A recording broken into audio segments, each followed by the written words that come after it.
আসসালামু আলাইকুম প্রিয় শিক্ষার্থীরা, এখন আলোচনা করব অনুশীলনী 4.1 এর 13 নম্বর। এখানে বললো প্রমাণ করো x to the power a by x to the power b তারপর 1 বাই ab, এখানে x to the power b by x to the power c তারপর 1 বাই bc, তারপর বললো কি এখানে x to the power c by x to the power a তারপর কি ca equal 1। তাহলে এখানে এই পক্ষ সমান সমান কি বলছে 1 প্রমাণ করতে। তাহলে আমি এই পক্ষকে আমি কি লেফট হ্যান্ড সাইড দিয়ে শুরু করি বা লেফট হ্যান্ড সাইড চিন্তা করি। তাহলে এখানে লেফট হ্যান্ড সাইডে কি হবে, এখানে x to the power a by x to the power b তারপর কি এনে 1 বাই ab, আর তারপর এখানে আছে কি x to the power b by x to the power c তারপর কি 1 বাই bc, তারপরে x to the power c by x to the power a তারপর কি 1 বাই ca। ওকে, এখন সূচকের বেলায় একটা নিয়ম হলো বা একটা সূত্র হলো যে ভাগের বেলায় পাওয়ার কি হবে, বিয়োগ হবে। তাহলে এখানে x এর পাওয়ার আছে কত a, আর এখানে x এর পাওয়ার আছে কত b। তাহলে ভাগের বেলায় পাওয়ার কি হয়, সবসময় কি হয়, গুণ হয়। যেমন এখানে x to the power a by x to the power b, এখানে সূত্র হলো কি ভাগের বেলায় পাওয়ার b বিয়োগ হয়, ভাগের বেলায় পাওয়ার কি হয়, বিয়োগ হয়। তাহলে এখানে x to the power a minus b হবে। তাহলে এখানে x এর পাওয়ার আছে a, x এর পাওয়ার b, তাহলে কি হবে এখানে x এর পাওয়ার কি a মাইনাস b, তার পাওয়ার আছে কি এখানে 1 বাই ab।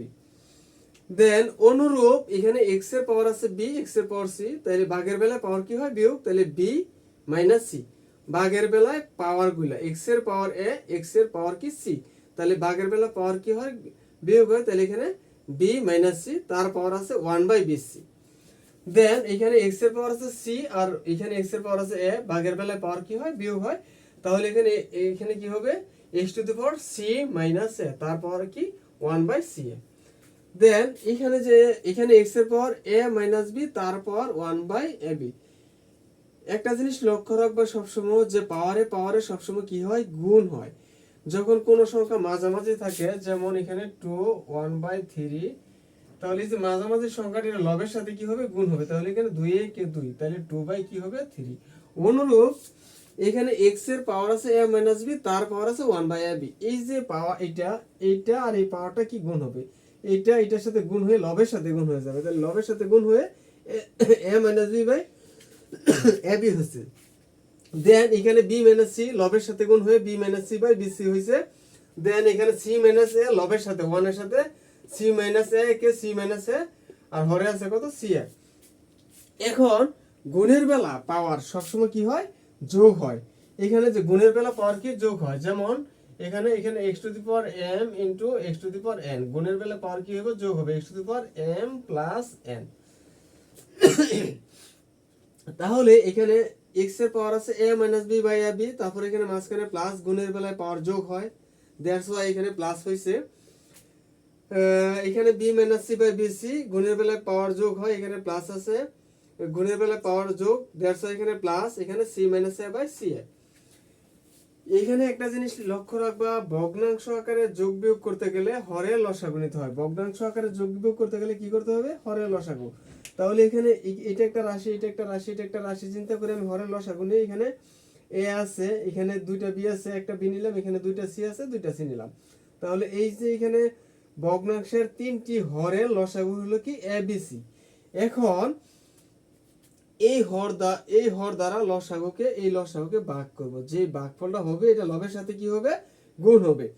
তাহলে এখানে ab দ্বারা এখানে abc কে যখন ভাগ করব, তখন এখানে ab আর এখানে ab ভাগ হয়ে ক্যান্সেল হয়ে গেছে। তাহলে থাকে কি এখানে c লবের সাথে গুণ হলে কি হবে, এখানে c into a minus b। Then plus আছে, প্লাস বসিয়ে দিলাম।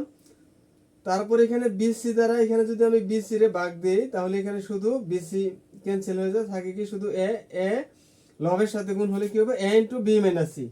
দেন এখানে প্লাস আছে, প্লাস দিয়ে দিলাম, এইখানে c এর দ্বারা গুণ করবে, এখানে c এ, তাহলে এখানে c আর a মিলে গেছে, ক্যান্সেল হয়ে যায়, থাকে কি এখানে b এই লবের সাথে গুণ হবে b into c minus a।